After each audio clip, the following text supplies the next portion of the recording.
வணக்கம் நண்பா, welcome to Viji ஸ்கேஃபிலிம். So இன்றைக்கி வந்து பார்க்க போகிறோம்னா, நம்ம அருண் பிரபு டைரக்டரில் நம்ம விஜய் ஆண்டனி ஆக்டிங்கில் அப்கம் ரிலீஸ் ஆகக்கூடிய ஒரு திரைப்படம் தான் சக்தி திருமகன். இந்த படத்துக்கு எதிர்பார்ப்பு ஃபேன்ஸ் டைரக்ட் சொல்லலாம். இந்த படம் பார்த்தீங்கன்னா நம்ம விஜய் ஆண்டனிக்கு ஒரு 25வது திரைப்படம். அதனால இந்த படத்துக்கு எதிர்பார்ப்பு ஃபேன்ஸ் நிறைய இருக்குது. இந்த படம் இந்த ஒருத்தா பண்ண போகிறாங்கன்னு. அண்ட் படத்துக்கான ஸ்டார் காஸ்ட் பார்த்தீங்கன்னா நம்ம விஜய் ஆண்டனி, கண்ணன் அருணாச்சலம், செல்முருகன், சுனில் கிருப்லானி, திருப்பதி ரவீந்திரா, கேஷவ் மற்றும் பல ஸ்டார் காஸ்ட் இந்த படத்தை எழுதியிருக்காங்க. ஸோ இந்த படத்தை பற்றி இப்போ என்ன அப்படி பார்த்தீங்கன்னா, இந்த படம் வச்சுட்டு கன்ஃபார்ம் ஆகிட்டாங்க. இந்த படத்தை இப்போ செப்டம்பர் 5ஆம் தேதி தேட்டர் பண்ணுவாங்களாம்.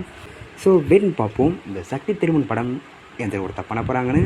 அண்ட் படத்துக்கான ட்ரெய்லர் பார்த்தினா அப்படி கிடைச்சதும் நம்ம இதில் கன்ஃபார்ம் அப்டேட் பண்ணுறேன். அண்ட் இப்படி பிடிச்சிருந்தா லைக் பண்ணுங்க, கமெண்ட் ஷேர் பண்ணுங்கள். அண்ட் மறக்காம சப்ஸ்கிரைப் பண்ணிக்கோங்க. மீண்டும் இது போன்ற வீடியோவில் சந்திப்போம்.